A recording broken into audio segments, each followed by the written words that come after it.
साथियों नमस्कार, स्वागत है आपका अपने चैनल सक्सेस जंक्शन एक कदम सफलता की ओर में। और हम लेकर के आ गए हैं आपके लिए एमपीपीएससी 2020 और 2021 की दृष्टि से एक अति महत्वपूर्ण टॉपिक है समसामयिक घटनाएं, जिसे करंट अफेयर्स भी कह सकते हैं। और ये आपकी यूनिट 8 का टॉपिक है। सबसे पहले आप सभी को होली की शुभकामनाएं। कुछ लोग कह रहे होंगे सर आज तो होली है, आज की तो छुट्टी होना चाहिए था। लेकिन भाई जिस दिन हमारा सिलेक्शन हो जाएगा उसी दिन हमारी होली होनी चाहिए और उसी दिन हमारी दिवाली होनी चाहिए, ठीक है। तो सिलेक्शन को फर्स्ट प्रायोरिटी दीजिए। जिस दिन आप सिलेक्ट हो जाओगे, अपने पिताजी के पास जाओगे, तो उसी दिन पिताजी दिवाली मनाएंगे और उसी दिन माँ जो है वो होली मनाएंगी, ठीक है। तो आपने जो आपका लक्ष्य है उसको अपने निगाहों में रखो और आगे बढ़ते चलो, ठीक है। तो यहाँ पर हम करंट अफेयर के प्रश्न आपके लिए लेकर के आए हैं।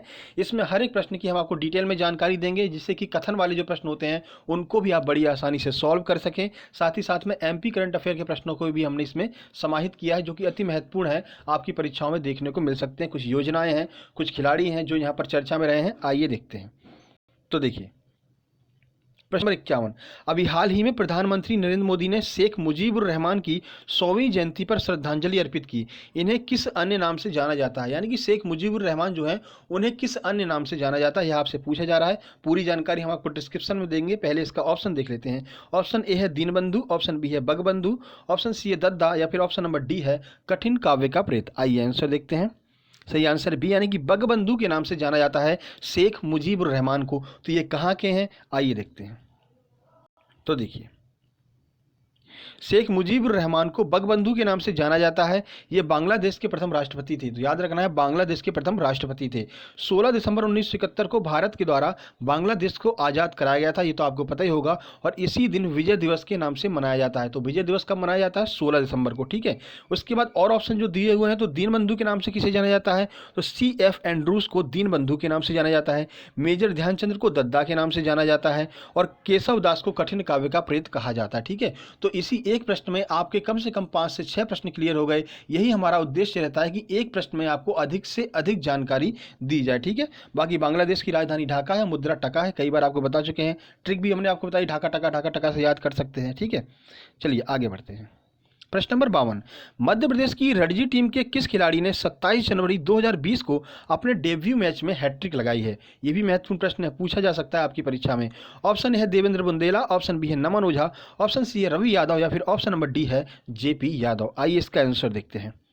सही आंसर इसका सी, यानी कि रवि यादव जो है इन्होंने अपने डेब्यू मैच में हैट्रिक लगाई है। तो किस टीम के खिलाफ लगाई, कहां पर लगाई, सारी जानकारी देते हैं। तो मध्य प्रदेश रणजी टीम के खिलाड़ी रवि यादव ने अपने डेब्यू रणजी क्रिकेट मैच में उत्तर प्रदेश के खिलाफ ऐतिहासिक हैट्रिक दर्ज की पहले ही ओवर में। यह मैच होलकर स्टेडियम में खेला गया था, जो कि इंदौर में स्थित है। तो देखिए कितने प्रश्न आपके यहाँ से क्लियर हो रहे हैं। पहला प्रश्न क्लियर होगा, रणजी ट्रॉफी किस खेल से संबंधित है? तो क्रिकेट से संबंधित है। रवि यादव किससे संबंधित है? तो क्रिकेट से संबंधित है, ठीक है। उसके बाद यह मैच कहां पर खेला गया था? होलकर स्टेडियम में। तो होलकर स्टेडियम किस खेल से संबंधित है? क्रिकेट से संबंधित है। होलकर स्टेडियम कहां पर है? तो इंदौर में है, ठीक है। इतने सारे प्रश्न जो हैं वो आपके इस प्रश्न से क्लियर हो रहे हैं। चलिए आगे बढ़ते हैं 53 नंबर की ओर। देखिए अभी हाल ही में किस भारतीय उद्यमी को संयुक्त राष्ट्र ने young champion of the earth award से सम्मानित किया है? ऑप्शन ए है विद्युत मोहन, ऑप्शन बी है रितेश अग्रवाल, ऑप्शन सी है बिन्नी बंसल, या फिर ऑप्शन डी है सचिन बंसल। आइए आंसर देखते हैं। सही आंसर ए, यानी कि विद्युत मोहन को यहाँ पर young champion of the earth से सम्मानित किया गया है। प्रश्न को बड़े गौर से पढ़ना, यहाँ पर यंग शब्द लगा हुआ है, young champion of the earth, ठीक है। नहीं तो आप कंफ्यूज हो जाएंगे। कंफ्यूज किससे होंगे आप, किस प्रश्न से? आइए वो भी आपको हम बताते हैं। तो देखिए विद्युत मोहन को अभी हाल ही में संयुक्त राष्ट्र ने young champion of the earth award से सम्मानित किया है। अब एक अवार्ड हमारे प्रधानमंत्री नरेंद्र मोदी जी को मिला था, champion of the earth award. तो याद रखना है, champion of the earth award Narendra Modi, young champion of the earth award विद्युत मोहन, ठीक है।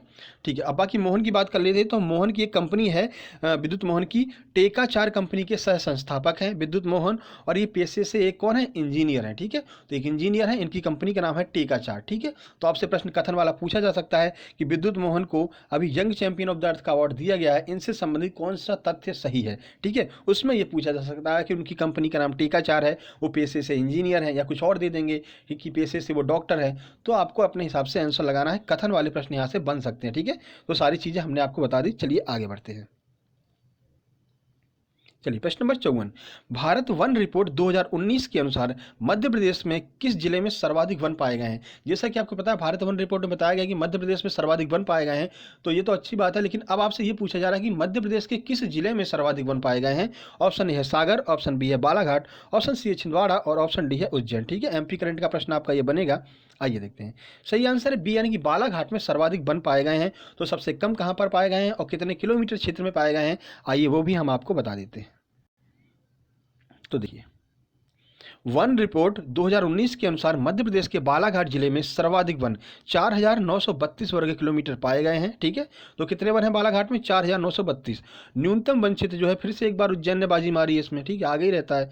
ठीक है, 36 वर्ग किलोमीटर यहाँ पर क्षेत्र में जो है वन पाए गए हैं उज्जैन में। ठीक है, तो ये बहुत महत्वपूर्ण प्रश्न है। देखिए, रिटर्न फॉर्म में हम आपको इसीलिए दे रहे हैं कि जिससे जब आप पीडीएफ डाउनलोड करें तो बड़ी आसानी से रिवाइज कर सकें। सर पीडीएफ कहाँ से डाउनलोड करेंगे, तो पीडीएफ डाउनलोड करने के लिए आपको टेलीग्राम ऐप पर जाना है, वहाँ पर सर्च करना है सक्सेस जंक्शन, और आपको यही हमारा स्टेशन वाला जो है ना ये लोगो दिख जाएगा। आप ये चैनल ज्वाइन कर लीजिए, वहाँ पर आपको पीडीएफ भी मिल जाती है। बाकी हम टेस्ट क्रिएट करते हैं वहीं टेलीग्राम चैनल पर, आप टेस्ट भी दे सकते हैं, पोल क्रिएट करते हैं वो भी आप दे सकते हैं, और ये सारी वीडियो आपको एक साथ वहाँ पर मिल जाएंगी। ठीक है, तो कोई दिक्कत नहीं है, टेलीग्राम चैनल जरूर ज्वाइन कर लीजिएगा। चलिए आगे बढ़ते हैं। प्रश्न नंबर 55, भारत के वर्तमान मुख्य सूचना आयुक्त कौन है। ऑप्शन ए है संजय कोठारी, ऑप्शन बी है यशवर्धन सिन्हा, ऑप्शन सी है बिमल जुल्का या फिर ऑप्शन नंबर डी है सुनील अरोड़ा। आइए आंसर देखते हैं। सही आंसर है बी यानी कि यशवर्धन सिन्हा जो है वो भारत के वर्तमान मुख्य सूचना आयुक्त हैं। तो बाकी के जो ऑप्शन दिए हैं वो किस पद पर कार्यरत हैं, वो भी आपके लिए महत्वपूर्ण हो जाएगा। आइए देखते हैं।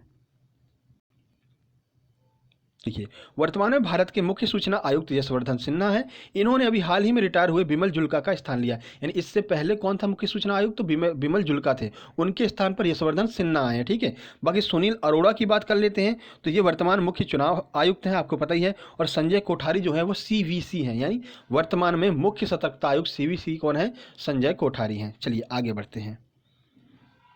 अगला प्रश्न ये स्पोर्ट्स से आ गया, स्पोर्ट करंट।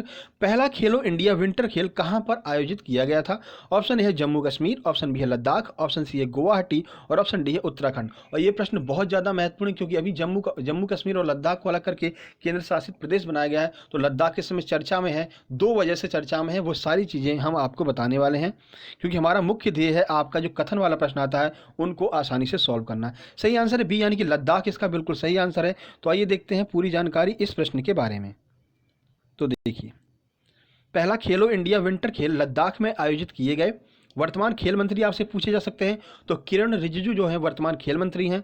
लद्दाख में कुछ प्रश्न और बन सकते हैं, तो लद्दाख में जो है हेमिस नेशनल पार्क लद्दाख में स्थित है। लद्दाख में ही एक सॉकर झील जो है उसको भी 42वीं रामसर साइट बनाई गई है, और जो है जो लेटेस्ट रामसर साइट है भारत की वो है सॉकर झील लद्दाख में। और यह प्रश्न जहाँ तक मुझे लग रहा है 90% चांस है आपके एमपीपीएससी में पूछे जाने की, क्योंकि पहली बात तो ये करंट का टॉपिक है, दूसरी बात लद्दाख इस समय चर्चा में बना हुआ है और सॉकर झील जो है वो भी चर्चा में बनी हुई है, तो पूछा जा सकता है। ठीक है, वहीं आपको और एक बात और याद दिला दें, तो भारत का पहला नेशनल पार्क कहाँ पर खोला गया था, उत्तराखंड में है। Jim Corbett national park Bharat का पहला नेशनल पार्क था। चलिए, उत्तराखंड के बारे में भाई कहने क्या है, पूरी जानकारी हमने प्रीवियस वीडियो में आपको दे दी है उत्तराखंड के बारे में, एक बार जरूर देख लीजिएगा क्योंकि उत्तराखंड से ही प्रश्न बन सकते हैं, वो भी चर्चा का विषय बना हुआ है। चलिए 57 की बात करते हैं। मध्य प्रदेश सरकार द्वारा शहरी क्षेत्र में महिलाओं को घर पर मास्क बनाकर कमाने के लिए कौन सी योजना शुरू की गई है, एमपी करंट का यह प्रश्न है। ऑप्शन ए है जीवन शक्ति योजना, ऑप्शन बी है आत्मनिर्भर योजना, ऑप्शन सी है रोजगार सेतु योजना या फिर ऑप्शन नंबर डी है स्ट्रीट वेंडर योजना। आइए देखते हैं आंसर। सही आंसर है ए यानी कि जीवन शक्ति योजना की शुरुआत की गई है। आइए पूरी जानकारी देते हैं आपको इस प्रश्न के बारे में। तो देखिए, मध्य प्रदेश सरकार द्वारा शहरी क्षेत्र की महिलाओं को घर पर मास्क बनाकर कमाने में सक्षम बनाने के लिए जीवन शक्ति योजना की शुरुआत की गई है। इसमें मध्य प्रदेश सरकार प्रत्येक मास्क का 11 रुपये देगी। यानी मध्य प्रदेश सरकार ने महिलाओं से कहा कि आप घर पर मास्क बनाइए और उसको सरकार को बेचिए, सरकार आपको एक मास्क का 11 रुपये देगी। ठीक है, तो यहाँ से भी आपके कथन वाले प्रश्न बन सकते हैं। ठीक है, चलिए आगे बढ़ते हैं। देखिए, प्रश्न नंबर 58, मध्य प्रदेश सरकार द्वारा रोगों से लड़ने के लिए लोगों की प्रतिरक्षा प्रणाली को बढ़ावा देने के लिए कौन सी योजना शुरू की गई थी। जैसे कि आपको पता है, यहाँ पर जब कोरोना अपने चरम पर था तो लोगों से कहा गया था कि इम्यूनिटी बूस्ट करो, तो उसके लिए सरकार ने एक योजना चलाई। मध्य प्रदेश सरकार ने लोगों के घर पर जो है इम्यूनिटी बूस्टिंग का 50 ग्राम का पैकेट जो है पहुँचाया था। मेरे घर पर तो नहीं आया, आप लोगों के घर पर आ गया हो तो पता नहीं, ठीक है, मुझे तो अभी तक नहीं मिला भाई है। ऑप्शन है अमृत योजना, ऑप्शन बी है जीवन शक्ति योजना, ऑप्शन सी है जीवन अमृत योजना, या फिर ऑप्शन डी है किल कोरोना योजना। आइए देखते हैं। सही आंसर है सी, यानी कि जीवन अमृत योजना जो है वो चलाई गई थी कोरोना के टाइम पर। आइए देखते हैं, पूरी जानकारी आपको देते हैं। तो देखिए, कोरोना से लड़ने के लिए मध्य प्रदेश सरकार द्वारा लोगों में प्रतिरक्षा प्रणाली को बढ़ावा देने के लिए जीवन अमृत योजना की शुरुआत की गई। इसके अंतर्गत लोगों की इम्यूनिटी बढ़ाने के लिए 1 करोड़ परिवारों को 50 ग्राम का पैकेट उपलब्ध कराया जाएगा। ठीक है, तो ये महत्वपूर्ण चीज़ें थी, आपके लिए महत्वपूर्ण हो सकती हैं। बाकी हमारे पास तो आई नहीं अभी तक यार ये जो इम्यूनिटी बूस्टिंग वाली है। चलिए आगे बढ़ते हैं। प्रश्न नंबर 59, अभी हाल ही में चकहाओ के लिए मणिपुर को जीआई टैग दिया गया है। चकहाओ क्या है? ऑप्शन ए है काला चावल, ऑप्शन बी है सुनहरा चावल, ऑप्शन सी है कड़कनाथ मुर्गा, या फिर ऑप्शन नंबर डी है मिर्च की एक प्रजाति। तो बताइए चकहाओ क्या है? और जीआई टैग बहुत ज़्यादा महत्वपूर्ण है आपके लिए, बिल्कुल पूछा जा सकता है। आइए देखते हैं, क्योंकि अभी लेटेस्ट में दिया गया तो बहुत ज़्यादा महत्वपूर्ण है। आंसर है इसका ए, यानी कि काला चावल को जीआई टैग दिया गया है और काला चावल को चकहाओ कहते हैं। तो कहाँ का है ये काला चावल? मणिपुर का। देखिए, चकहाओ काले चावल की एक प्रजाति है जिसके लिए मणिपुर को जीआई टैग दिया गया है। अब जीआई टैग जो है किस अधिनियम से दिया जाता है, महत्वपूर्ण है आपके लिए। तो 1999 के अधिनियम से 10 वर्षों के लिए दिया जाता है। ठीक है, तो 10 वर्ष तक आप जीआई टैग का यूज कर सकते हैं। पहला जीआई टैग दार्जिलिंग की चाय को दिया गया था। ये भी महत्वपूर्ण प्रश्न बन सकता है आपके लिए। चलिए आगे बढ़ते हैं। तो याद रखिएगा 10 वर्षों के लिए जीआई टैग दिया जाता है। चलिए प्रश्न नंबर 60, अभी हाल ही में किस टेनिस खिलाड़ी ने एटीपी के 1000 मैच जीतने की उपलब्धि हासिल कर ली है? 1000 मैच एटीपी टूर्नामेंट के जीत चुके हैं। एटीपी का फुल फॉर्म भी आपको बताएंगे और कहाँ के वो खिलाड़ी हैं वो भी हम आपको बताते हैं। आइए देखते हैं। ऑप्शन ए है नोवाक जोकोविच, ऑप्शन बी है राफेल नडाल, ऑप्शन सी है एंडी मरे, ऑप्शन डी है सानिया मिर्जा। आइए देखते हैं सही आंसर क्या है इसका। सही आंसर है बी, यानी कि राफेल नडाल ने अभी एटीपी के 1000 मैच जीते हैं कुल मिलाकर के। तो देखिए कहाँ के खिलाड़ी हैं, ये देखिए आप।